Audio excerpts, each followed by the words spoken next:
Okay, awesome. It looks like we are live. All right, thanks so much, Brianna. My name is Mary Ellen O'Connor, and I am the owner of O'Connor Law. It is a law firm in New York. We focus on workers' compensation and Social Security disability. Alongside me is Miss Noel, who's one of the associates here. Hi, everyone. My name is Vanessa Noel. I'm one of the senior associates at O'Connor Law. I'm so thankful that you guys are joining us today, and we're looking forward to giving you a lot of great information. So do you want me to just jump right in, Brianna? Yeah, that would be great. All right, perfect. So one of the first questions that we often receive, or often that is one of the more confusing situations with Social Security, is Social Security disability insurance versus supplemental security income. So the differences are Social Security disability insurance, SSDI, is based upon your work history and your contributions to Social Security. It is paid for through your contributions, through your payroll, along with your boss's payroll contributions. So for every 8.5% that is taken from your check, your employer is also putting 8.5% into the fund as well. The benefits that you can receive for health benefits are Medicare, but that's 25 months after you're eligible for Social Security, and your monthly benefits are dependent upon how much you have put into Social Security and for how long you have been putting into it. SSI is the supplemental security income, which is based upon financial need. It's generally for low income and limited resources. It is funded through general federal tax revenues. It is only for disabled and elderly people with limited income, regardless of your work history. You are eligible for Medicaid, and the amount that you receive is set based upon the federal base rate. Sometimes there is a state supplement depending on the state that you're in. Most of the things that you're going to be seeing that we're going to be talking about is Social Security disability, the SSDI. It's the same standard for SSI, but our office doesn't do SSI. We just do the SSDI. So throughout this, you will see us referring to SSDI mostly. So just for that point of clarity. So Social Security disability is when you're too sick to work, but too young to retire.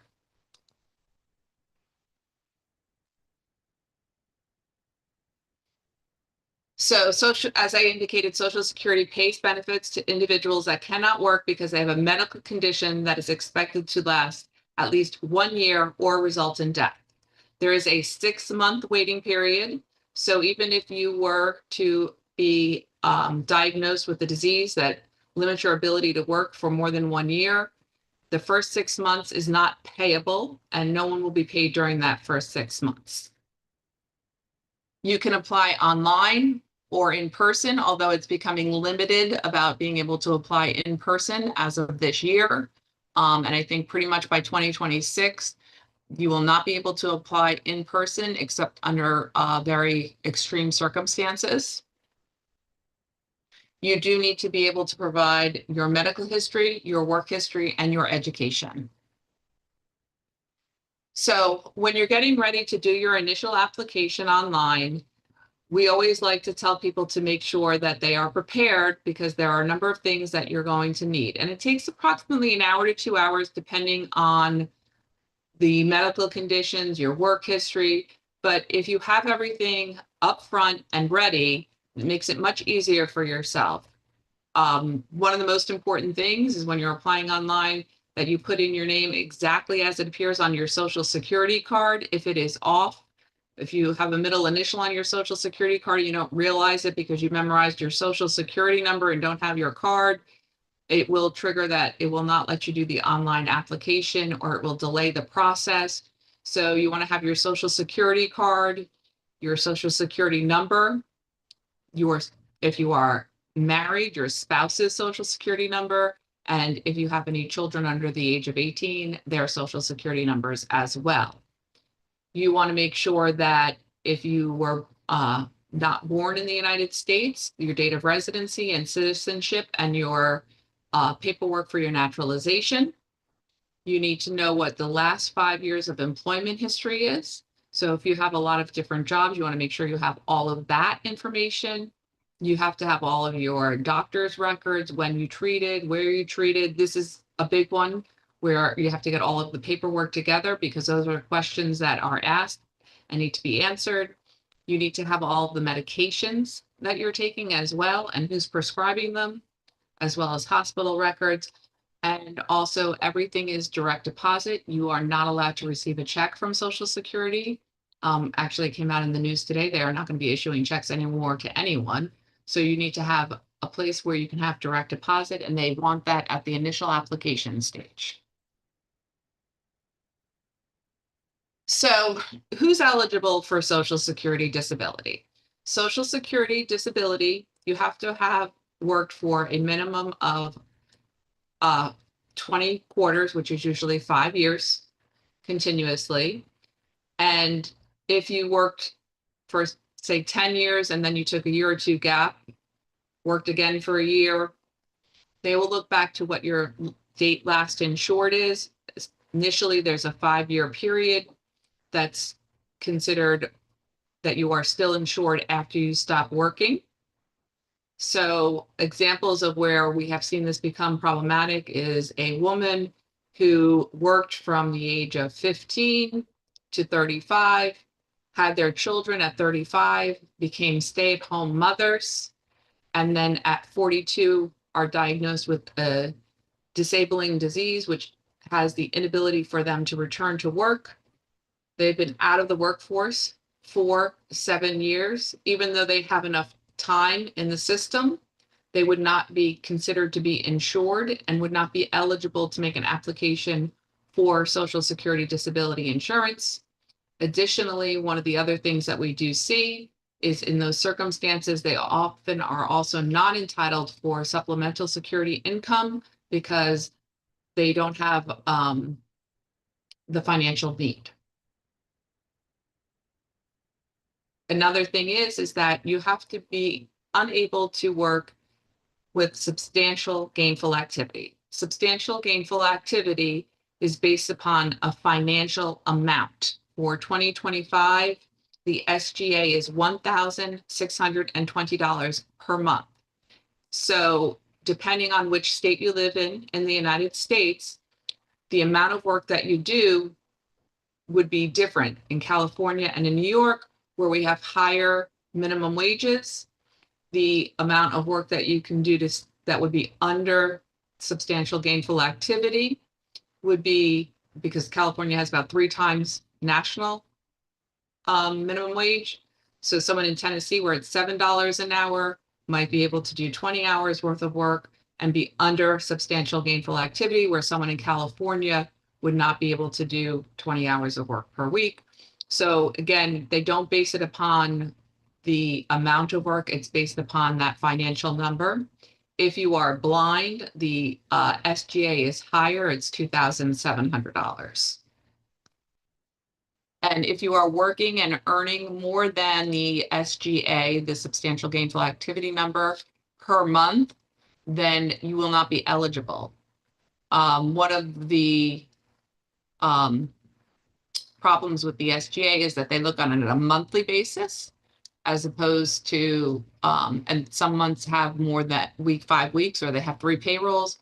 So it can be a problem if they're looking at a month where it bumps you on payroll, because there's 3 pay periods or 5 pay periods, depending on how you're paid. So after you submit and do your initial application, you'll receive in the mail oftentimes an adult function or work history report. So Social Security, the initial application is online. The additional documentation that they seek becomes written and has to be mailed in or faxed in. And the adult function report will go through your work history, and it will take about an hour to complete. It requires that you outline what your daily activities at your jobs are. And it also will be looking to see what you do on a day-to-day basis at home. Do you live in a house, an apartment? Do you have someone that's helping you? Can you cook? How long can you stand for? And the questions seem to get repetitive, but you want to make sure that you answer all those questions to the best of your ability and as thoroughly as possible. The more complete the application and the more knowledge that you provide to Social Security, the better it is for you. Then it will go through the work history in a more detailed manner than it did when you did your initial application. The more jobs you have in the past 5 years, the longer that will take to complete. But they want to know exactly what you did at each job. They'll ask you about crouching, sitting, standing, and the percentage of your day. So it can get a little tedious, that portion. Not everyone is sent out for a medical exam, but most people are sent out during the initial process for a medical exam. They usually will do that. Sometimes not everyone receives an adult function report, and not everyone receives the job explanation. Sometimes they just go for the medical exam, but you will see that the normal is that after you do your adult function report, they will send that to you, then they'll send you out for the medical exam. They are completed by physicians who are contracted to perform the medical services for Social Security. They can ask you to do x-rays. They can ask for x-rays if they want them, but you can't say, I'd like you to do an x-ray for me. It's only if they want to do the x-rays for you.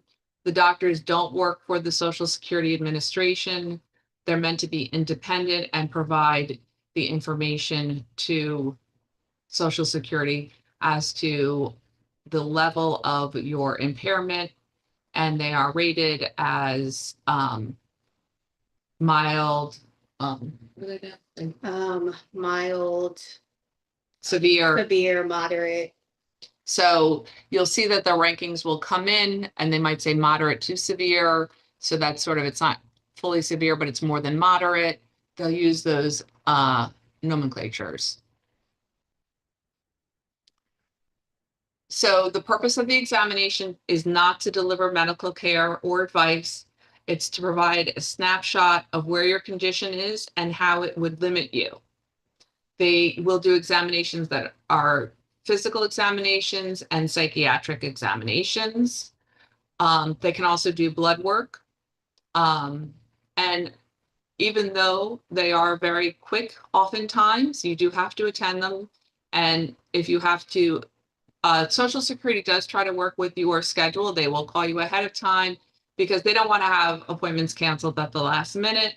But if you can't make an appointment, the sooner you get that notice and you know you can't make that appointment to get it rescheduled.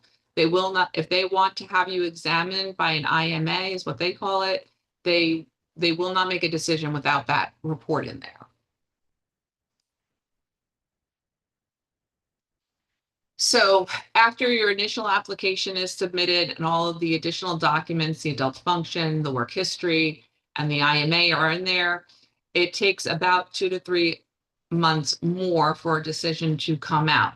Now, that first process of doing the adult function, the work capacity, and the IMA can take up to 4 months. So we're usually seeing that from when you put your initial application in until you get a decision, it's about 6 months to get that initial application. And most people are denied on the first application. So, you know, you shouldn't give up hope just because after your initial application, you were denied.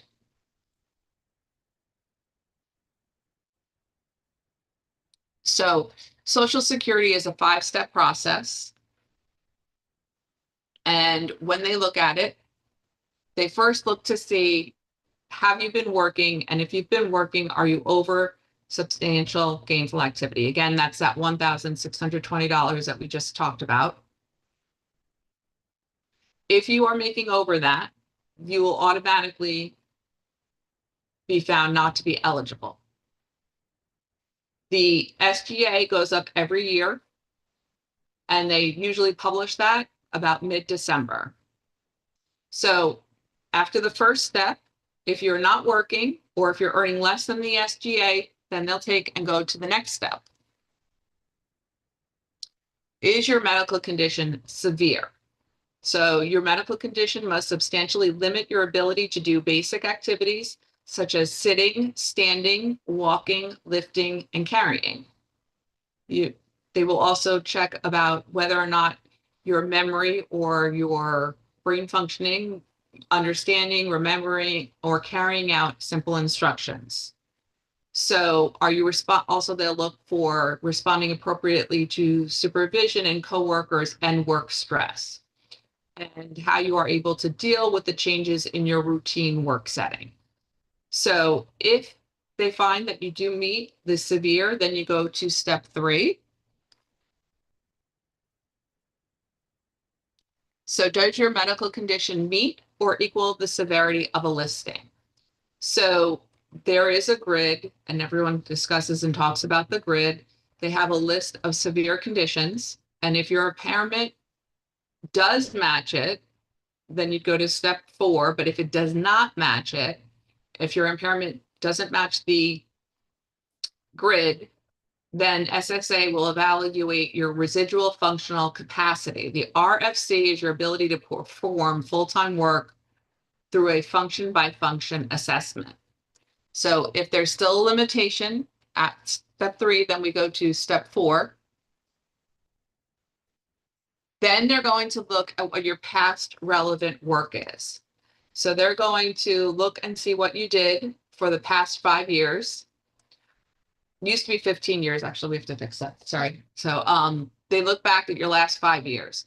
So if you worked as someone who was in an office setting in a managerial position, they're going to look and see what you did and if it can transition into something else, which someone who worked in a managerial position in an office has more transferable skills than maybe someone who is a bricklayer. So they will look to see what type of transferable skills does that person have that they can still do with the disability or the limitations. If they look back and say that you cannot do your past relevant work, then they'll go to step 5 if you can't.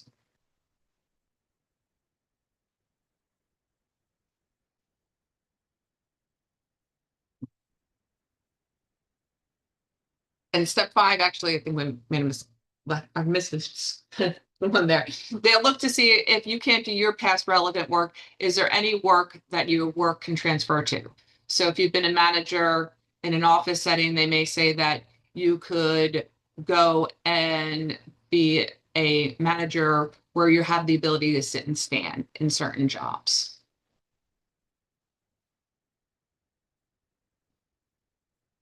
So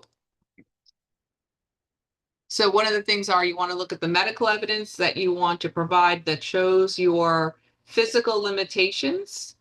So difficulty moving your limbs, if you have difficulty standing or sitting for any long periods of time, if you have balance issues or standing upright, and that can include visual issues.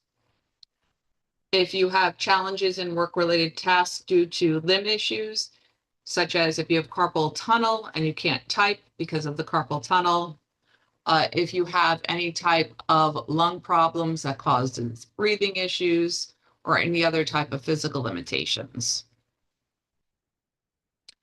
In addition to physical, they will also look at mental health issues and also some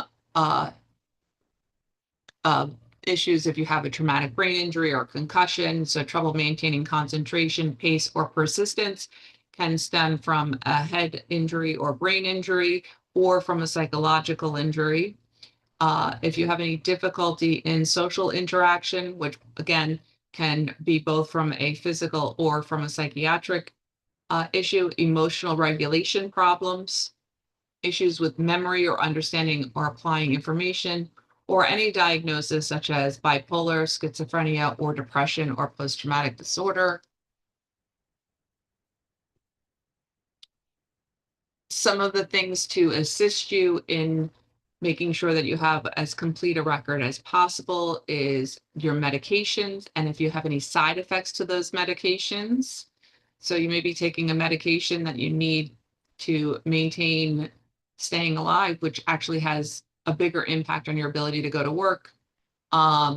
if it causes you to have to go to the bathroom all of the time and it would be interruptive at work, obviously, something along those lines, any surgeries that you have, any physical therapy or any type of related treatments for therapies, making sure everything is documented. And if you have a progression in the disease, perhaps, the disease started and you were able to maintain, but you can see the progression where it's getting worse over time.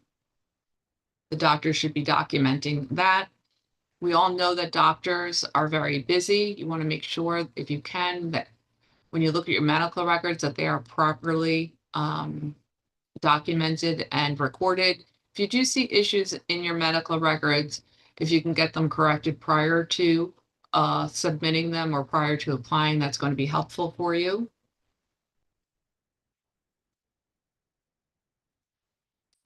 Unfortunately, Social Security does not look at your family practitioner in the same way that they do when you have a specialist. I know with lupus, a lot of people see the rheumatologist, so the rheumatologist would be given a greater weight than your family doctor. It's not that your family doctor doesn't get any weight, but they do look towards orthopedists, neurologists, rheumatologists. They do look for an expert.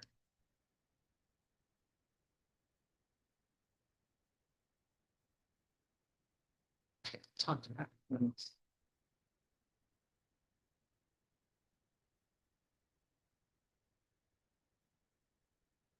So there are some special considerations.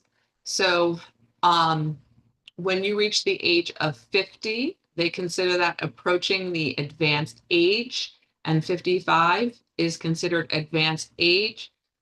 Social Security will provide more leniency, or they will look at those people in a different way than they do younger people. So anyone under the age of 50, it's much harder for you to get Social Security. And 50 used to be the bright line. We are seeing a change this year.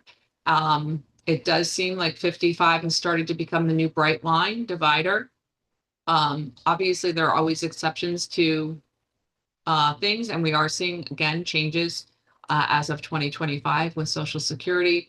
So again, 50 does not seem to be that bright line the way it used to be. 55 is. And the reason that this is because Social Security acknowledges that individuals in this age group may face difficulties adjusting to new work situations or new work. They don't feel that people over this age are retrainable or as retrainable. If you are suffering from a terminal illness such as cancer, ALS, or if you've become a paraplegic or quadriplegic, they do have what they call it the terminal illness, or they have special considerations. You should mark your application as such. It's a compassionate allowance, and they will provide a compassionate allowance, and those people do get bumped to the front of the line.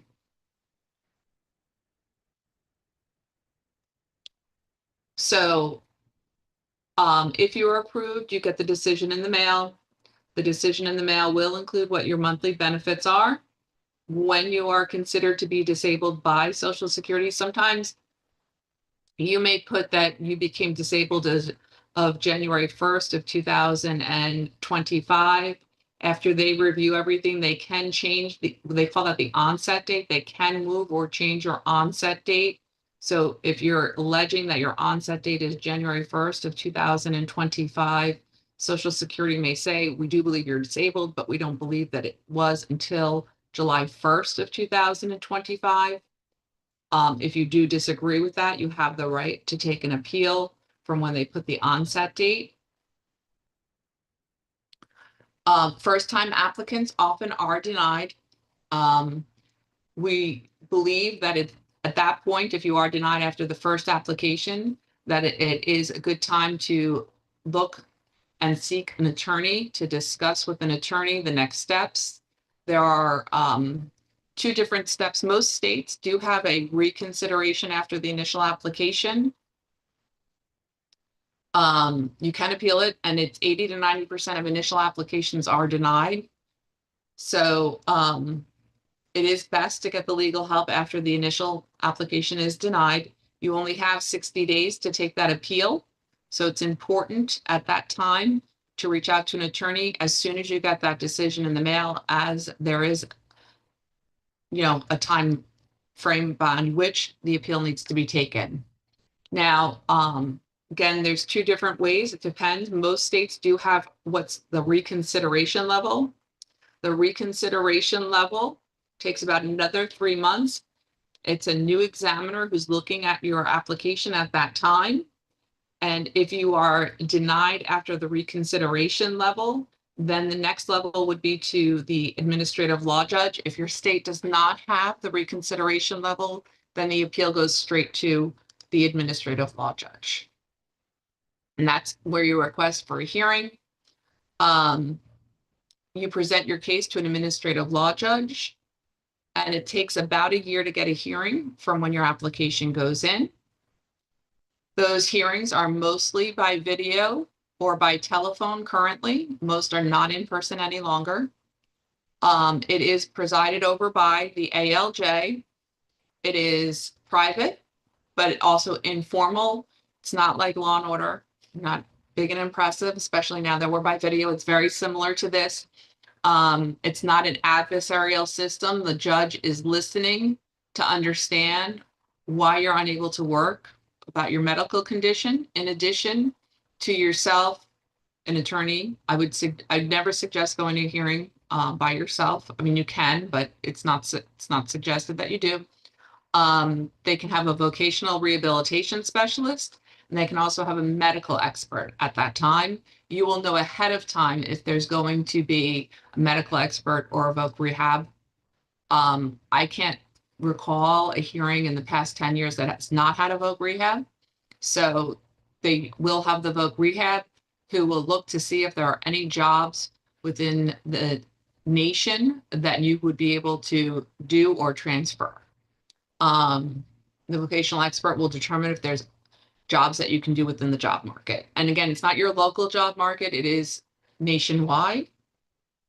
And the medical expert provides insights on your disabilities. We don't often see medical experts, maybe once or twice a year at the hearings. So what do you need to prepare for your hearing? You're going to want to have your doctors complete the functional capacity forms if you are treating with a psychiatrist or a psychologist, and any of your orthopedists, neurologists, rheumatologists. You would like as many doctors that you're treating with for the different conditions to put those in. You would be submitting a legal brief on your behalf. It's best, again, you can do that yourself, but it is best to have an attorney. You have to make sure all of the evidence is submitted 5 business days before the hearing. If it is not submitted 5 days before the hearing without good cause, it will not be taken into consideration. You're able to review your complete disability file online. Then after the hearing, the judge will not tell you at the hearing whether or not he's going to find if you are found to have a fully favorable decision. It's a written decision, and it takes them 2 to 3 months to send out that decision. And if you are approved from that decision, it takes another 4 to 8 weeks. We are actually seeing even longer waits currently. But it does usually, you will get paid usually 4 to 8 weeks later. Sometimes it can be up to 3 months. Now, if you are denied by the ALJ, there are still some options. You can file a review to the SSA Appeals Council. If the Appeals Council finds fault, the case will get remanded back, or will go back before that judge for another hearing with specific directions from the Appeals Council. And if it's unsuccessful, you can file your complaint with the U.S. District Court. If you are still insured, if your date last insured has not expired, you can also file for a new hearing. I mean, a new application. You can start all over, but it will change the onset date.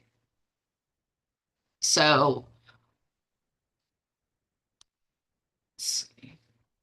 I'm sure that you probably have some questions, but I'm going to turn it over now to Ms. Noel, who's going to talk more specifically about lupus and Social Security disability. Do you want to just switch seats? Sure. Awesome. Thank you, Mary Ellen, for that very detailed breakdown of the disability process. I think that from what Mary Ellen spoke about, the overarching theme here is that while you can apply on your own, it's best to get an attorney. And when you're doing your research for an attorney, you should look for someone that's in your local area as they're familiar with, the area that you live in, the type of work, that's available in that area. And you want to find someone who's handled lupus cases before, is familiar with handling autoimmune disorder cases. And why is that? Well, you don't want someone who's only dealt with orthopedic conditions. Like, we understand what it means to have a hip replacement, but someone doesn't understand the day-to-day stress, the mental and physical fatigue that your body has to go through if you suffer from lupus. And if you have an attorney that's familiar with handling those types of cases, then you're going to have someone who's knowledgeable, who's going to tell you what information it would be helpful to get when you're applying for disability, and is going to be sympathetic to your condition and be able to present your case to the judge in the best light. I'm going to go through these slides first. So as we know, lupus is an unpredictable and potentially fatal autoimmune disease where the immune system is out of balance and it causes inflammation and tissue damage to your organs. Now, I've seen this affect someone on a personal level. My sister-in-law suffers from lupus, so I understand the severity of the condition. She has children. I see how difficult it is for her to function on a day-to-day basis. I can say I'm tired, but I can see that she's physically and mentally fatigued on a day-to-day basis. So it's much different from, someone who's just tired. It's completely different symptoms, and it's literally debilitating, and they're unable to function. Now, in the US, there is approximately 105 million Americans who suffer from this disease. 15% of individuals diagnosed with lupus are children, and 90% of people diagnosed are also women. We also know that lupus disproportionately affects people of color and minorities. Now, Social Security looks at lupus through the Blue Book system, and Mary Ellen had previously mentioned before the grid. Social Security lists lupus under listing 14.02. And if you look at that listing, you can see the criteria for someone who has lupus and what Social Security looks at in order to determine if that person's conditions are severe and debilitating and qualifies them for disability.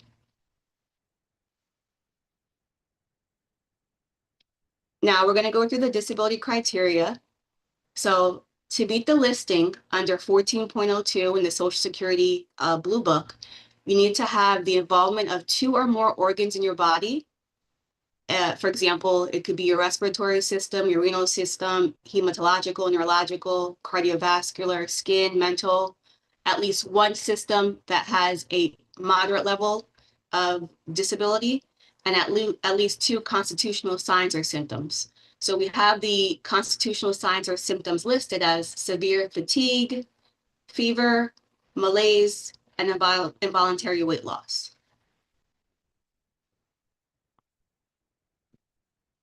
If a person doesn't meet the listings under Part A for lupus, then we look at Part B. So we look to see if the person has repeated manifestations of lupus plus at least 2 constitutional symptoms, the ones that we described before, and 1 marked limitation, at least one of these areas. So it's going to be your activities of daily living, such as cooking, cleaning, bathing, getting dressed, using the bathroom. Does the person have limitations in their social functioning? And this could be because of physical, the fatigue, or it could be because of any mental conditions that you've developed as a result of suffering from lupus. You could have anxiety, you could have major depressive disorder. These types of things limit your social functioning ability. And also, they look at task completion due to you having reduced pace, due to you having to take days off or be confined to your bed because of the symptoms of lupus. Now, As Ms. O'Connor stated, the most important evidence when you're applying for disability is always medical evidence. So you're going to need a formal diagnosis of your systemic lupus with documented manifestations. Your medical records should include physician notes, your blood work, any imaging that you've had, and documentation of any flares in their frequency and severity. Now, yes, it's important to have your medical documentation. You want to make sure that's accurate. But as a person applying for disability, you can also keep your own log of how your symptoms have affected your day-to-day activities. So for example, individuals with lupus suffer from migraines. So one thing that we suggest in our office is that you keep a migraine journal. So you're going to list how many migraines you suffered from that week. Were there any triggers from your migraines? What were your symptoms? Were you confined to your room? Anything that you can keep a record of to show how your disabilities are affecting you on a day-to-day basis is helpful.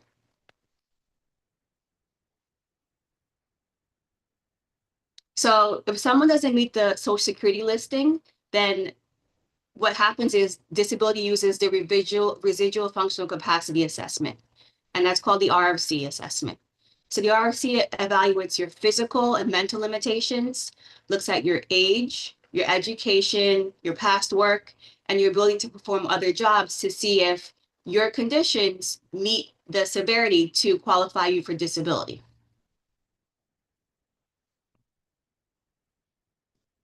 So some examples of limitations that Social Security looks at are frequent fatigue, and it limits you physically and mentally, lupus flare-ups causing several absences that the workplace is just not going to tolerate. The workplace, I believe, it's not no more than 10% of absences are tolerated per month.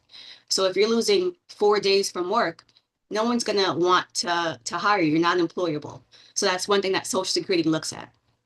Social Security looks at also your joint pain that restricts your ability to lift, stand, and walk.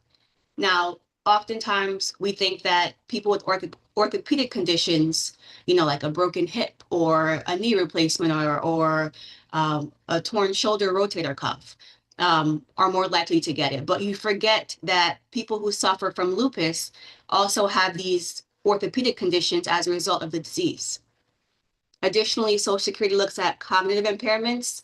There's something that's called lupus fog, as I'm sure you're familiar with, that causes memory issues and poor concentration. And Social Security also examines mental health challenges. Now, the condition, it puts a strain on you mentally, physically. It causes depression, anxiety, because it's not something that often people can see that you suffer from lupus, but you yourself are dealing with the symptoms. So it does cause extreme mental stress and depression, anxiety. So those are all things that Social Security will look at.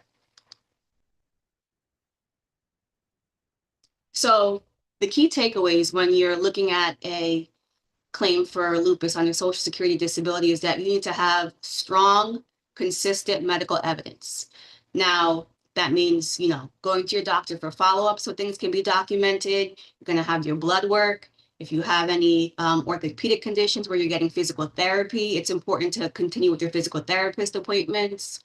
And Path A, if you have 2 or more organs with moderate symptoms and severity, and also 2 constitutional symptoms, then that is grounds for approval for Social Security disability.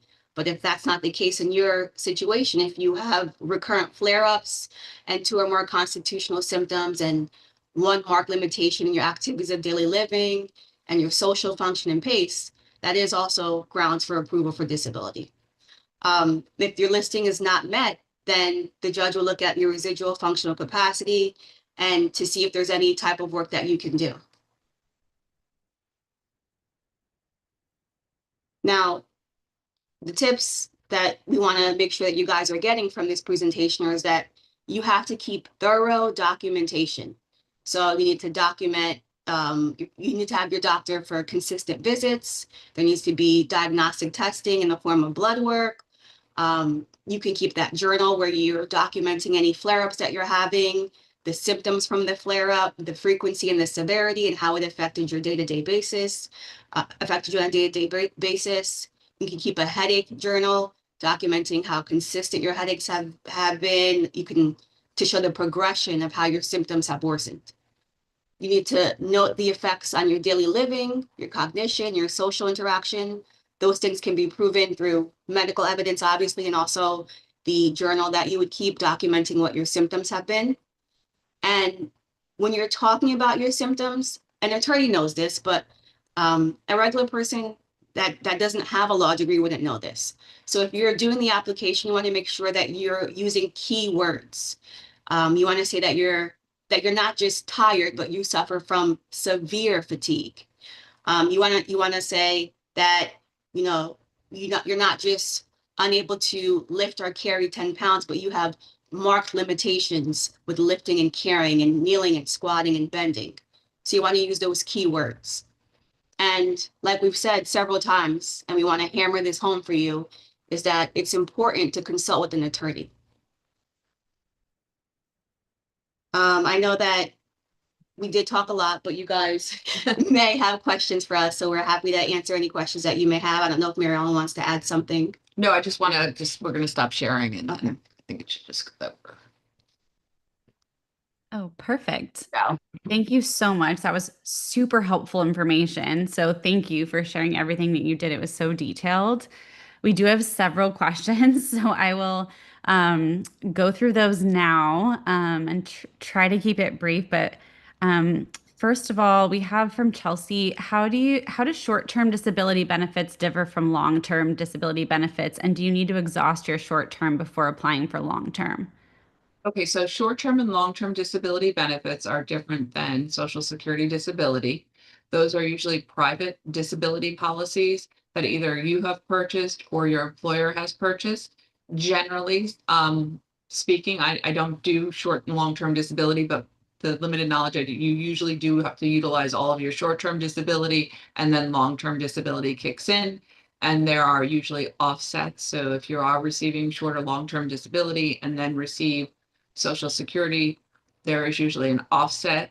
So yes, generally short-term has to be utilized and Okay, then the long-term kicks in. perfect.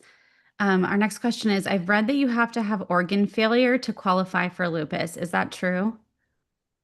So that is not true. The issue is that even though there is the grid that Ms. Noel had gone through and shows the different things that you do need, Social Security is a difficult program. And even though you may think like, well, it's clear that I grid out, that that doesn't always work when you have an examiner reviewing your file. You can still be denied and have to go to an administrative law judge. And even if you don't grid out, they will still look at what your medical conditions are and how your age, education, experience, and how it impacts your ability to work. So organ failure is not the be-all and end-all of being able to receive Social Security disability with lupus. Okay. Our next question is, can I work part-time or freelance and still receive Social Security disability benefits?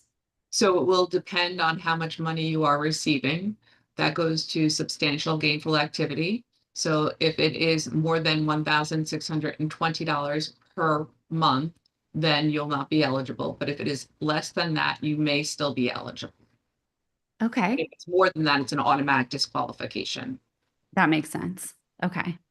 Our next question is, how often do I have to be reevaluated once I'm approved? So that is up to Social Security. Some people get reevaluated every 5 years and some people are never reevaluated. Interesting. And Okay. the one thing to note is that oftentimes if you're younger than that age of 55, you're more likely to be reevaluated more often than someone who's over age 55. Okay, that makes sense. The next question is, what do I do if I don't have consistent medical records or insurance? So that is one of the more difficult problems with people who are making the application. So keeping those logs, and when you are trying to get to the doctor as much as possible, having the blood work, keeping the logs, and trying your best to get to the doctors, because that does become an issue. We do know that. Okay. Is it risky to post about my life or my illness on my socials during the app process? So if you are alleging that you are unable to work because of your condition, and then you're out water skiing on the weekends, tennis during the week, running a marathon, yes, then that would be problematic. But if it's, maybe participating in some of the online groups where people have almost like group therapy. I mean, the online groups and things like that. Or, you're talking about you had a tough day, or, or you had a good day. I mean, I think that, being smart about what you're posting online is important regardless. Um, would you want something that you post online published on the front page of the New York Times? Understood. I think also just from an experience I had with the client is you have to remain consistent with what you're saying versus what your doctors are saying. So I had a client that was seeing a psychologist, Mhm. and essentially that client was saying that they couldn't do anything. They were confined to their bed. They stayed in their room all day long, but they were talking to their psychologist about playing video games and um, riding bikes and doing all this stuff that's not consistent with the medical evidence. So you need to make sure that, to go to Mary Ellen's point, that whatever is online, whatever you're telling your doctor is consistent and it remains the same, and it's within your restrictions. Okay. That's And, helpful. and also, just to go back when I had indicated before, like, you want to check your medical records because doctors get it wrong. Mhm. Oh, yeah. Great Yeah. point. Our next question is, what is the best way to log my personal symptoms for tracking for the lawyer or judge to accept it? Is there a preferred method of logging symptoms So, consistently? so if you are tech savvy, it is not it. Well, you know what? If you're not, it make a notebook, photocopy it, would put it in. But if you're, so if you're tech savvy, putting it in either a Word document or putting it into an Excel spreadsheet is probably best. But if you don't like, you want to do pen to paper, you can do pen to paper and then just make photocopies and send them in. Okay, that's good to know. Right, like you might get a little like a now back to school. Everyone's getting the new back to school planners and things like that. For Yeah. some people, doing a planner on a day to day is easier. Um, they're not particularly picky. Oh, that's nice. Okay. And on Google, just so you know, you can just Google a headache journal or headache, a migraine diary, and it has literally columns where you can put frequency, severity, triggers. So if we are talking about migraines and they have that stuff online, you could just print that out as well. Awesome. We'll link to it in the comments. Our next question is, can somebody return to work due to financial difficulties after you submit an application? You can, but again, if you go over the SGA, it becomes difficult to be able to receive, because that's the first thing that they look at. Is the person making more money than this $1,620 per month? Sure. And then our last question here is, do rheumatologist notes play a role in the approval process? They play a big role. So the doctor's notes, especially, again, they really do like specialists. So the rheumatologist notes will definitely take, a higher level um, than like a family doctor. Awesome. Thank you so much for your time. This was incredibly helpful and so detailed. For anyone who is, curious about the practice, we'll link to the practice in the comments and the caption. If you have any further questions for Mary Ellen or about anything related to the practice, just email us at info@lupusla.org and we will field your questions. Thanks for having us. And one thing I also want to say is, I know that as women, our Mhm. healthcare needs are not, and I know that there are men who have lupus as well. And actually, I have found that my male clients who have lupus are taken more seriously than my female Really clients. So, track. as a female, knowing that oftentimes our healthcare um, community lets us down, be persistent, And if you can bring someone who can be your advocate with you as well, who can take notes, ask the questions that you have. I know that you have bad days and sometimes your doctor's appointments are on bad days. So if you have anyone who can come, a sister, mother, a brother, anyone who can come, a friend who might be able to help you and to help advocate for you at the doctors so that they can hear you. That's great advice. Thank you so much.